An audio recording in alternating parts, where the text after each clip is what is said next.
Hey there, beautiful souls. Welcome to the Sacred Soul Shift series. I'm your host, Vanessa, your trusted soul navigator and energy alchemist. In this series, we'll embark on soul-stirring adventures through the realms of intuition and self-healing with women across all modalities, where ancient wisdom and modern insights intertwine. So if you're tired of the scripted routine and ready for healing and growth, my kindred spirit, this series is crafted just for you. It's time for your sacred soul shift. Today we have beautiful Victoria LeBlanc here to share her amazing journey and her amazing self-discovery, I guess you would say, in her journey of self-love, self-healing, and that inner connection that we sometimes lose in life. I'm really excited to bring her in and hear about her life path and where she's got to today in the world of the beautiful spiritual healing and women empowerment that she does today. I'll just touch on her bio for you so you know a little bit about her. Victoria LeBlanc is a self-love and spiritual coach who is the founder of Blissfully Bloom. She empowers women to love themselves unconditionally, heal their anxious mindsets, and discover their own inner bliss. In the past, she allowed her anxious mindset and feelings of unworthiness to hold her back from living the life of her dreams. Feel that so deeply, and it's so powerful to get out of that state. But when she finally had the courage to heal old inner wounds, her relationship with herself completely shifted. Her mission is to support women with their self-love journey to awaken love and light. Love that so much, and it's very similar to what I do, so I can't wait to bring her in. Here she is. Hi, Victoria. Thank you so much for joining us today. Oh, thank you for having me. Victoria is joining us from the USA, guys. So another worldly connection we have going here. I love reaching out to women across the globe and empowering women everywhere to step up and share their voices and their stories with us. So thank you so much for being open and honest and sharing your story today. Because sometimes even if we are a coach or we do tell our story, you know, a lot, it is confronting sometimes, and it is very personal. So thank you so much for wanting to open up and share your wisdom with us. Of course. I'm happy to be here, and I am just all ready to share my story. So Beautiful. Thank you so much. Okay, so you are pretty much a self-love guru. I'm going to put it out there. A little background on me. I started my business nearly 10 years ago, based around a little thing I called Self-Love Wednesdays. That's where I started. So every Wednesday I had a little Facebook page, which is still my page today. I've actually grown it and changed it quite a lot. But I started with Self-Love Wednesdays, and every Wednesday I would post, you know, something I was doing myself, like a little self-love activity or a little practice. So that's where I grew from. So I'm very, you know, my history is very set in self-love practices and wanting to reconnect and, you know, find little bits of joy in the everyday. Obviously, self-love goes a lot deeper than, you know, lighting candles and having bubble baths and taking yourself out to dinner and that sort of thing. But everything is a little step on the journey, right? And it's all about finding the lost identity, I guess, and reconnecting with the soul on a much deeper level. But every little bit helps, and that's kind of where I started. So my journey has evolved quite a lot, but still very much connected to that idea of self-love practices and reconnection with the soul. So I love that we have, you know, a little bit in common here. But bringing it back to you, I'd love to hear about your journey. You did touch on it a little bit there in your bio, about having, you know, the feelings of unworthiness, which is very common, and, you know, being in a place of like high anxiety. So if you're ready, I'd love for you to go right back to the beginning and tell us kind of where your story started and what happened along your path. Going back to the beginning, I think I would have to go and start from really college, I think. Yeah. Because there during that time, I mean, all your family, your friends, they have a big influence on you. And I mean, I didn't want to like venture out and just do something that I didn't really love. And there at the time, before I even decided on a school, I was really thinking, okay, what do I want to do? Like, if I'm going to school, but what for? There has to be some type of purpose for me going there. And then I want to actually be able to love and enjoy what I'm doing as I am being in school and all. And I was watching a lot of Grey's Anatomy. So I don't know, I just had the idea, you know what? Everybody on the show seems to be having a good time, so why don't I be a nurse? So that's what I decided to do going in, and I wanted to be a nurse. I envisioned myself really saving lives as Dr. I don't know what's his name. I don't know. Dr. McSteamy or something, but I don't Yeah, know the his real name. McSteamy, as he would say. It's a beautiful day to Yeah. save lives. That's saying. So that's what I thought I wanted to do, and then really I went for nursing school for 2 years, and that is kind of like the moment after those 2 years when I realized, oh man, yeah, I don't know about this anymore, because my sister had gotten in a really bad car accident on the way home from Colorado one day, and she literally was just an hour away from our apartment, and it happened, and she had lost a lot of nerves in her face. So I went to go to the emergency room to check up on her. And the first thing that I see when I'm in this emergency room is just like people losing arms, just a lot of people who are very seriously injured, cuts and bruises and whatnot. And then this is me still in nursing school, and I'm thinking, yeah, my whole face Not for went me. completely white, pale as a ghost. I really was nauseated just seeing my sister like all bruised up and whatnot, and then seeing everybody else. That really threw me back, because I was thinking in my head, oh yeah, this is going to be right for me. And then it didn't end up working out, because as soon as I just had that gut initial feeling, that's when I knew that it was just not going to be for me. And during this time, I didn't have a lot of anxiety during this time. So like my anxiety didn't, I mean, it could have stemmed from this, but it really wasn't prevalent, or, I guess, is that would be the word for it, prevalent, or just present in where I could actually be aware of it at the time. And it did progress on later on, which I'll kind of get into. But after that, this is when I was still in college. I didn't know what I was going to do from here. It's like, all right, well, what now? So now I'm like, you know what? I just got this idea in my head. Maybe I can just be a teacher. So I decided to do that. I went to school, back to school for another 4 years for education.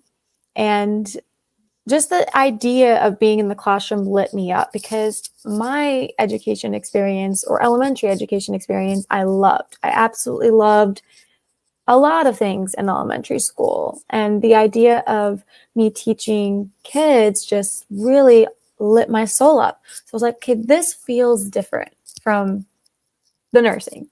I think I'm getting on the right path here, I think. So I end up finishing school 4 years out and graduate with an education degree. And it was honestly before I even graduated, that's when I started feeling a lot of anxiety and struggled with self-love, because I think I doubted myself a lot. And so I think, yes, during college is when I had a lot of those, just my inner critic was running the show.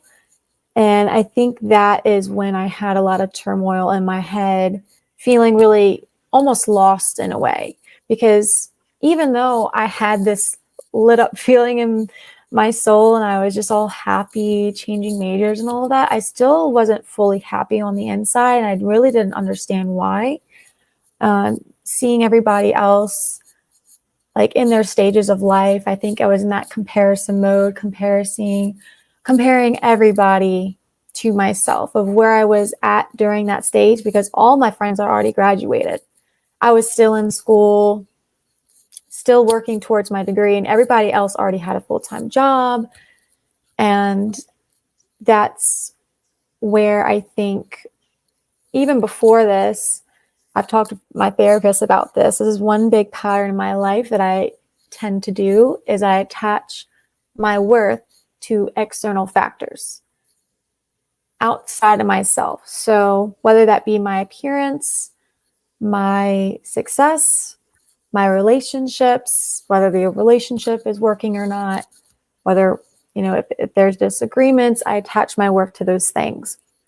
And the problem with that is everything is temporary, right? And that would mean my worth would be temporary.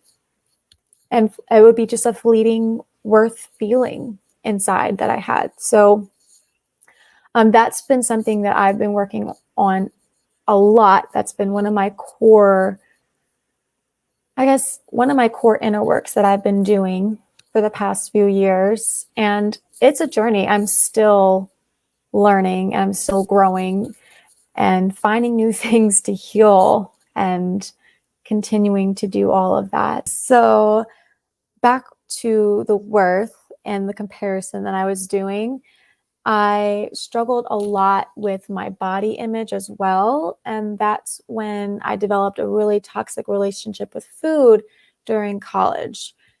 I would be thinking about food literally, I don't know, if I had to give a percentage of the day of how many times I would be thinking of food from 1 to 100, I'd probably say close to 75 to 80% of the day. I was constantly thinking about food. Consequences would be if I would gain weight, if I would get pimples on my face. That would be one big thing that I would think about, and constantly look at the food labels. And eventually that led to binge eating, which I did a lot, and emotional eating plus body dysmorphia. All of those thoughts and stories I was telling in my head eventually became my physical reality and what I was living. And I wasn't still unhappy with myself, even when I went to the gym to try to fix everything and run on the treadmill until I was sweating and out of breath, or my knees would give out because it was just too much on them. I would go to the gym and lift a bunch of weights, and even if I felt pain in my joints, which I know that's not what you're supposed to be feeling. Yeah, muscle soreness, but when it comes to joints, that's probably not a good thing. So I would really be harsh on myself and continue to be harsh on myself day after day after day, especially with just the way that I was treating myself, the way that I would continue to speak to myself in the mirror and out of the mirror, just in my mind on a daily basis. And it really was something that I didn't want to be a part of my life. I mean, it was really hard just being me, I think. And I just wished I was somebody else constantly. I just didn't want to be Victoria. I wanted to be like somebody else. And it became depression and a lot of anxiety. And I didn't have a way to manage any of this. I didn't think I was capable of doing so, going back to those doubting myself. So I ended up going and getting on medication. And this was when COVID hit. That's when my anxiety went to a peak. And I was like, okay, I can't do this anymore. Nothing is working. I'm constantly anxious. I'm constantly worrying about every little thing. And I'm tired of my mind racing. And I felt a lot of like resentment inside towards myself. Like I was mad at myself. And so I finally talked to a doctor. They prescribed me on some generic, I don't know exactly what it was. I think it was like a generic, I forget. It starts with an S. But anyway, that's besides the point. What happened was during that time, I had the most scariest experience of my life. It like haunts me just even talking about it. But whenever I went on the medication that night, I woke up and literally I could not feel my entire body. Everything was just numb. If I tried to grab a blanket or just kind of, I don't know, just tug at my shirt or squeeze it really tightly, I couldn't feel anything inside of my hand. And that scared the living bejesus out of me. I mean, I didn't know what was going on. And I didn't think it was normal because all of the symptoms, they did not include that whatsoever. And I mean, it got to a point where it was so bad where it wasn't just happening at night, it was happening during the day. Every single time that I was waking up, I would literally feel like I was a walking zombie. Like my body wasn't able to like fully just be in its natural posture. It felt like really, it took a lot of effort to do that. And it took a lot of effort to just move around because it literally felt as I was moving, it would feel like those little pins and needles everywhere throughout my entire body. And that didn't help things at all with my worth, my sense of worth, and with my anxiety, because that brought me to like a high level anxiety to like extreme anxiety, because every single time that I felt those symptoms, it would bring me back. It was like a cycle and nothing was getting better. And I honestly, I don't know when that stopped. It was on and off throughout the years, but I did end up getting off the medication, and that's pretty much brings me to kind of right now, but not really, probably a year ago when I started actually beginning to trust myself and my self-healing abilities. And that's when my anxiety really started to decrease and my depression levels, because I started building this confidence within myself that I was able to overcome the hardest mental health issue that I ever had to deal with, because that caused extreme depression as well, because I was thinking I was going to live the rest of my entire life that way, of not feeling. And the whole time beforehand, I was distracting myself. I didn't want to feel. And now for real, I couldn't feel my physical body. That really like poked a finger at me and showed me what I didn't want.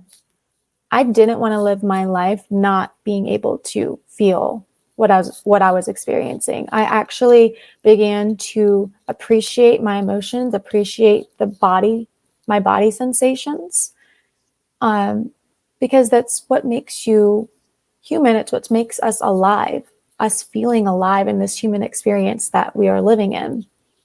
And so and I'll give a few tools that has really helped lower the depression, my depression levels, and my anxiety levels. One was breath work. And I have done breath work for about 130 days straight. Mm-hmm. And every single morning, it really does help me center myself, ground myself. It starts my day off with a really empowered space, and a really empowered headspace too. And I'm able to really manage my anxiety now, even throughout the day. But that first few 20 minutes or so, that's when I'm able to lower the levels, but then it also teaches me and reminds me to breathe and to breathe deeply throughout the day. So that was one, I think, just biggest life-changing tool that I've had so far. And I can't recommend it enough. Even if you give it a try, it's just absolutely incredible. You can feel the benefits just straight after. And it's just been really, really life-changing for me. And I think another tool would be also another thing about breath work, though, is it's absolutely free and you have it readily available to you literally at any given moment. You can even do breath work in your car just with your eyes open, obviously, but it's yeah. So it's very, very accessible to everyone, of course. And then another tool that I can think of is, I'm trying to think if there's one. Well, I do. Oh, of course, this tool goes hand in hand with the depression that I was experiencing and the anxiety, and that is yoga. Yoga has been just, I can't even explain, but I just feel so much gratitude in my heart for finding yoga. I did try it a little bit in college, but I really didn't give it I don't know, I didn't take it seriously.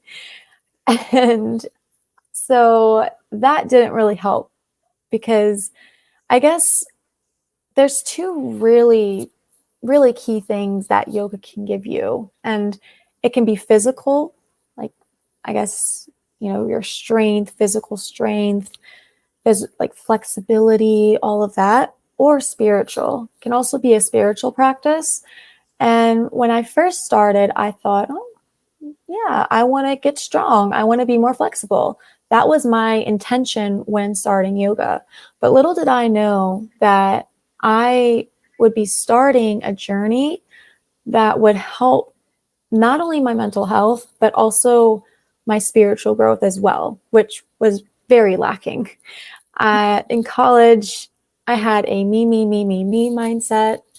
Really, I mean, I did want to help people, but I still had a very like woe is me victim mentality, and I felt sorry for myself, and that really kind of like hindered my spiritual growth. But once I started really practicing yoga and practicing with others, and then also just seeing how the instructors are so kind, they're giving their time out of their day, they've they're putting themselves out there, they're speaking kindly to people. I think that really sparked the curiosity to continue on this journey, but also, okay, how can I be more kind, be more giving in the sense that they were? So that is when I started to I really found yoga before breath work. So that was really the first little gemstone that I found in my pocket. And that, it took a little while. It just took patience for me to really let go of the judgments that I was holding because I wasn't taking it seriously. And, I was almost judging the practice, but it was because I was still judging myself, I think. It was just, I love that. I love that way you explained it about the yoga, which I think is really important. And I think now with social media as well, it's very in your face about looking beautiful while doing yoga. And they do the photos on the beach and in the forest, and it's also beautiful and how good you look and how flexible you are. But I think it's so true when you approach it from a different angle, leaving the ego out of it, and really having no expectation of what you're going to get out of yoga. I think that's what shifted for me. I as well have started a yoga practice so many times and failed at it because I was just doing it for the flexibility or because it was trending or whatever. But I think when you switch it and you come at it with no expectation, just to do the practice and to be in the moment, I think it completely shifts, the mindset around what yoga is and what it can do for you. Oh, yeah. I think a lot of people presume it's only for the flexible and, the fit people, but it's actually for everyone else, which is really Yeah. beautiful. And it is such a gentle exercise as well, especially if you Mhm. are, starting a journey when you're in those deeper states of depression and anxiety and that sort of thing. You don't want to be fully pumping it out at the gym 24/7. So I think it's a really gentle way to reconnect with your body and your mind, as well as your Mm. spirit. So it's really nice that you brought it up that way. Oh, yeah. Oh, yeah. And that also reminds me too, whenever I was going to the gym and, really being harsh on my body, despite the pain I was feeling, this was a whole new realm. And I was like, oh, you can actually do movements without being so, I don't know, so I guess aggressive like that I was being with the movements. I was like forcing it and Yeah. putting a lot of just, I don't know. It was just a different approach to exercise and to movement. And I really did love just the benefits of it. And I really did see a big impact. And I think when I was in Shavasana for the first time, actually fully surrendering, I was like, wow, okay.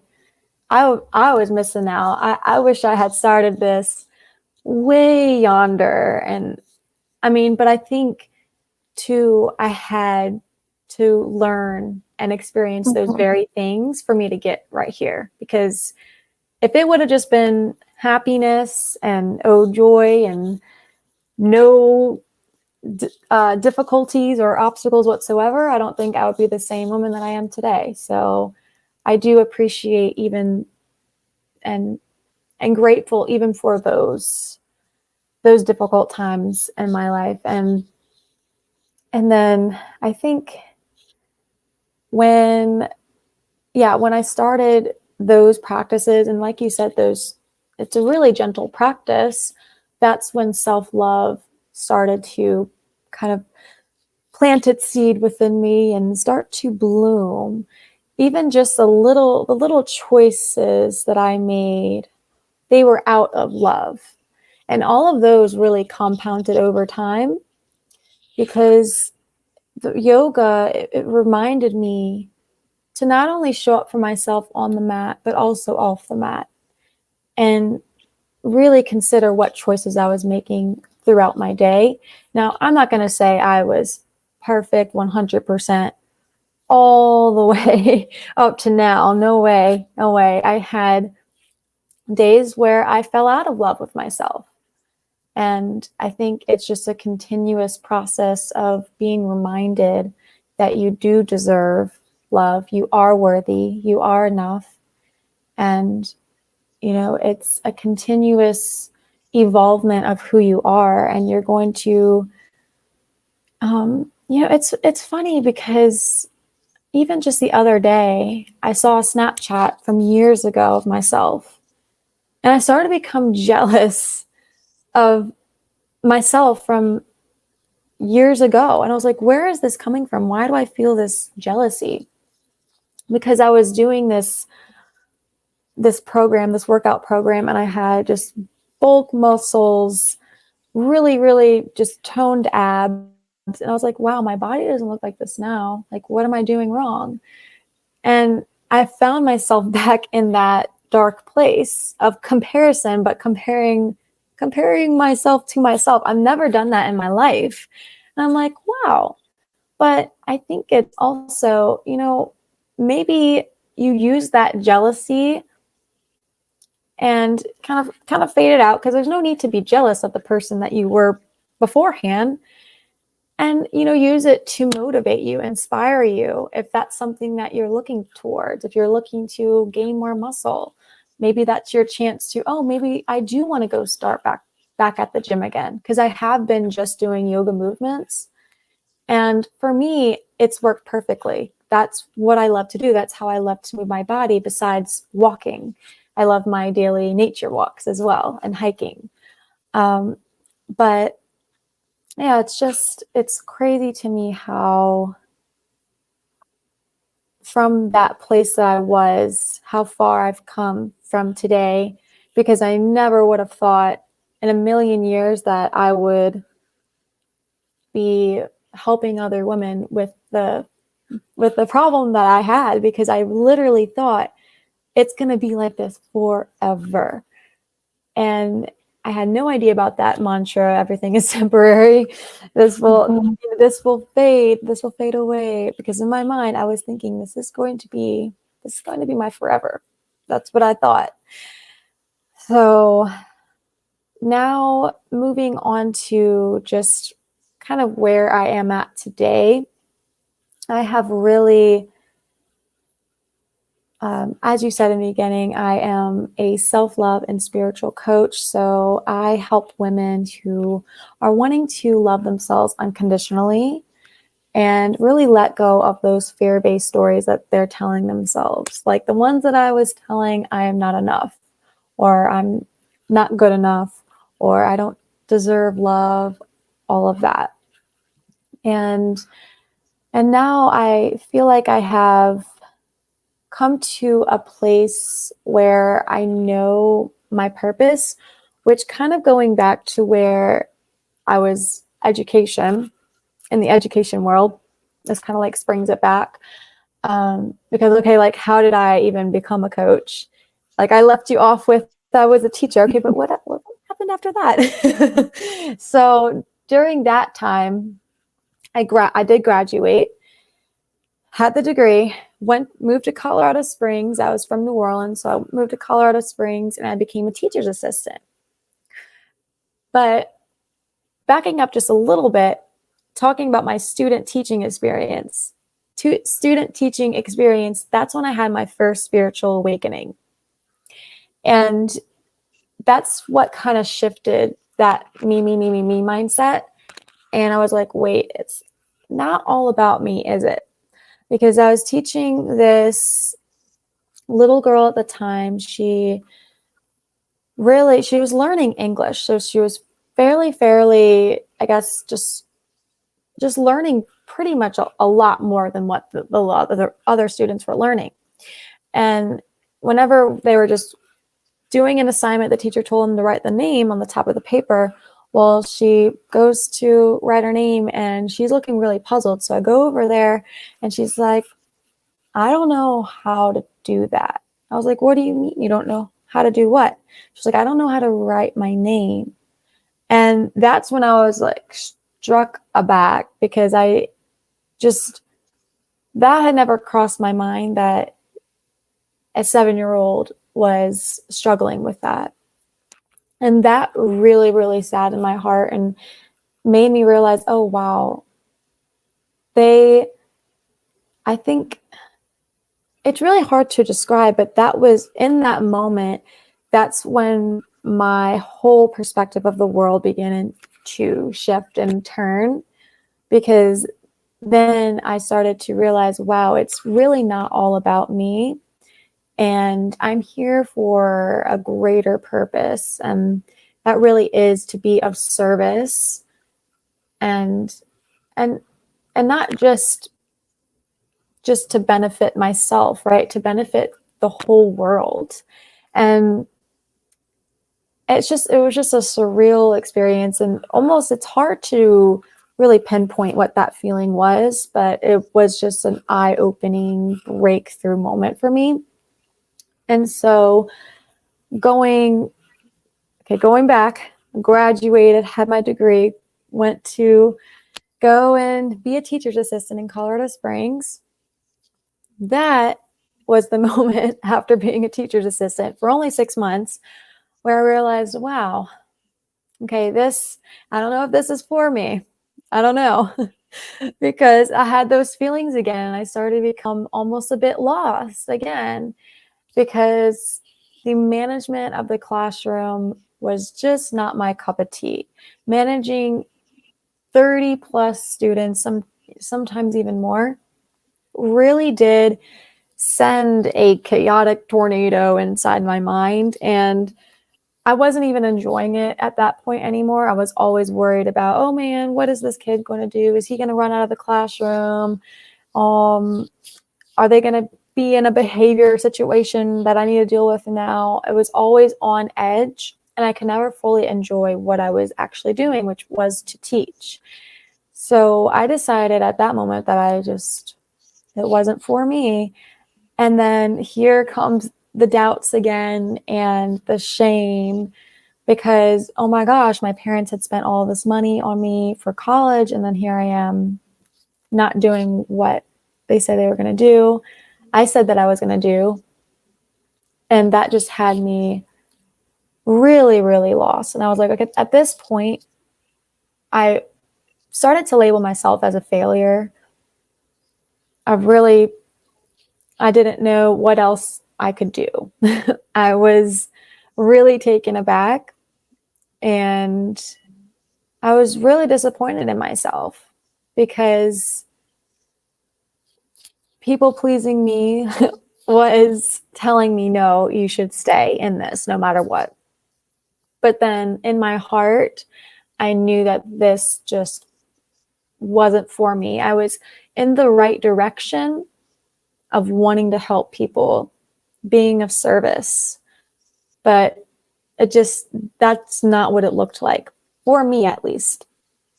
And so I came across this coaching ad one day on Facebook.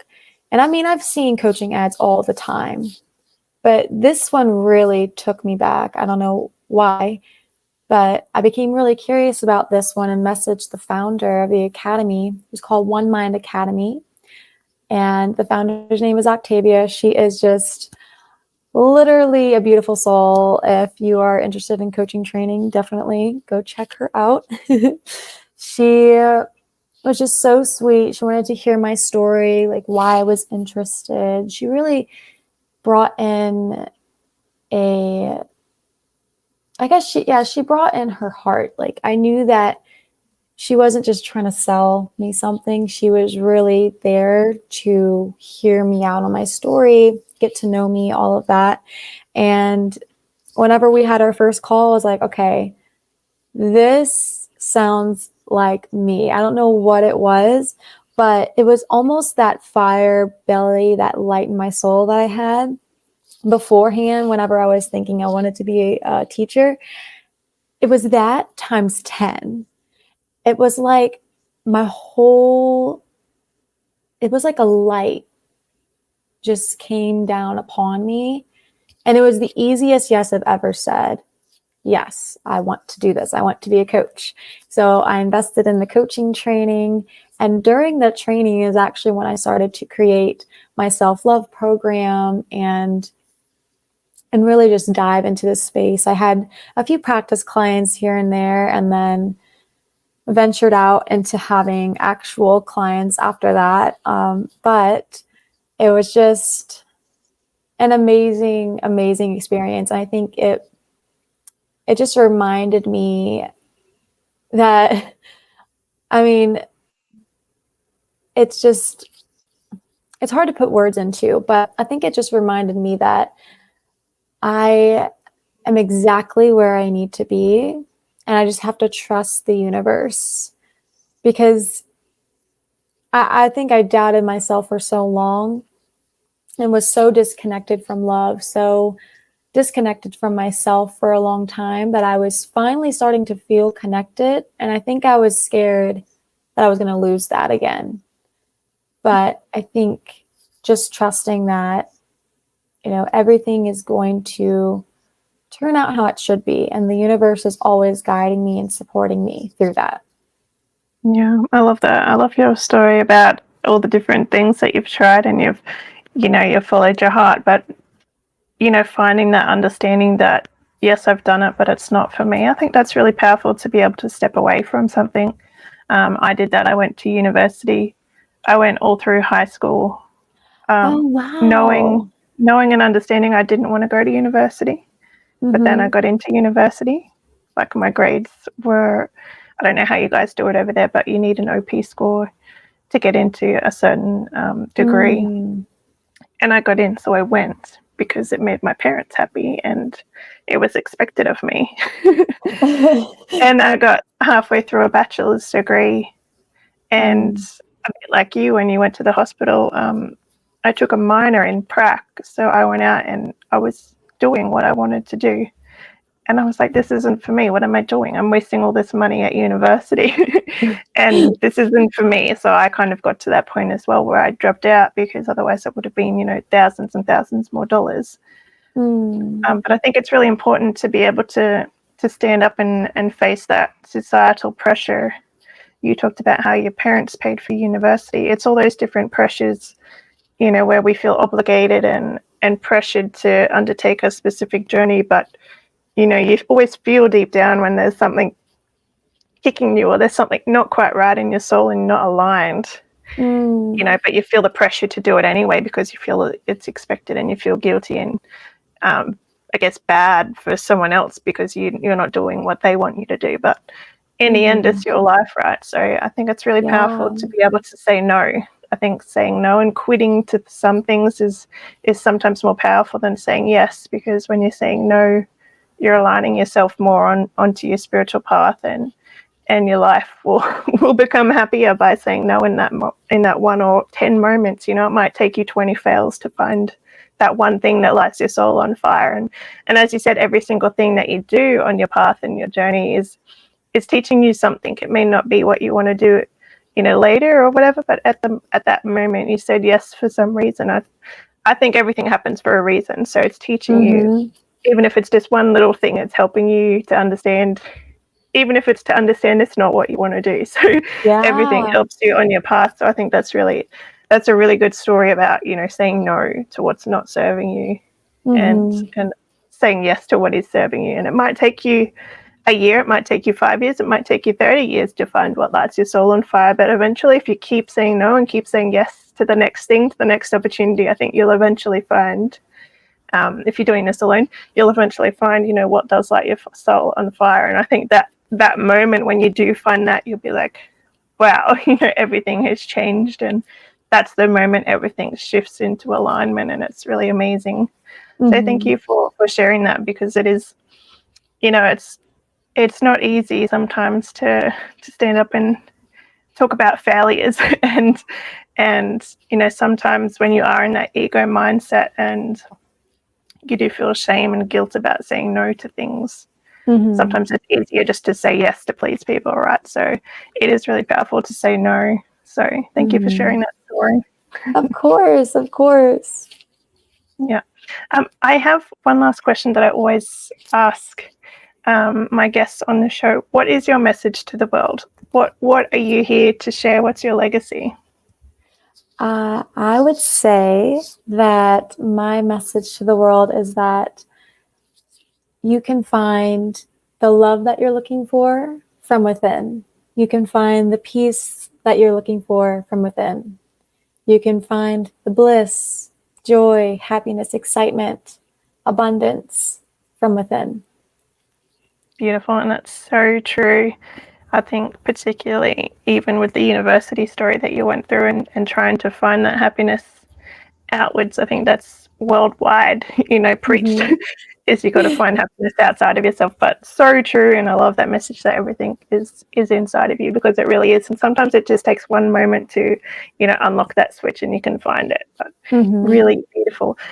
People can find you. I'll add the links above the video at Blissfully Bloom, YouTube, and you've got a podcast, and on the socials at blissfully.bloom. But I'll put those above so people can click on your links for you. But thank you so much for joining us and sharing your powerful story.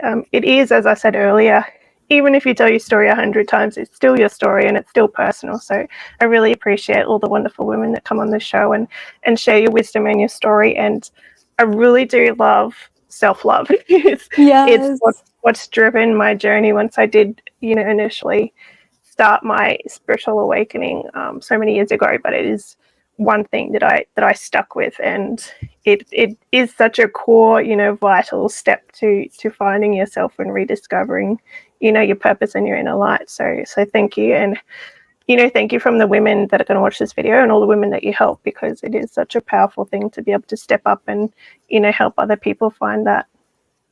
Well, thank you so much for having me. You're welcome. Thank you so much, and have a blessed evening over there in the US. You too. Thank you you. have a blessed morning. You said morning this. Yeah, it's still morning here. Thank you so much. See you later. Bye. Thank you. Thank you, dear souls, for joining me on this sacred journey. If you enjoyed this soul-nourishing experience, don't forget to hit that subscribe button and the little bell icon so you can stay connected and never miss a moment of our soulful exploration. Let's keep this transformative conversation going in the comments below. Share your insights, your dreams, and the magical moments you encounter. This is a community of like-minded souls, and your voice matters. If you're feeling called to dive even deeper into the realms of intuition and soulful living, remember that I'm here for you. Reach out to me through the links in the description. Let's embark on a personalized adventure to help you create the life of your dreams. This is Vanessa signing off from the Sacred Soul Shift series. Stay enchanted and keep shining bright.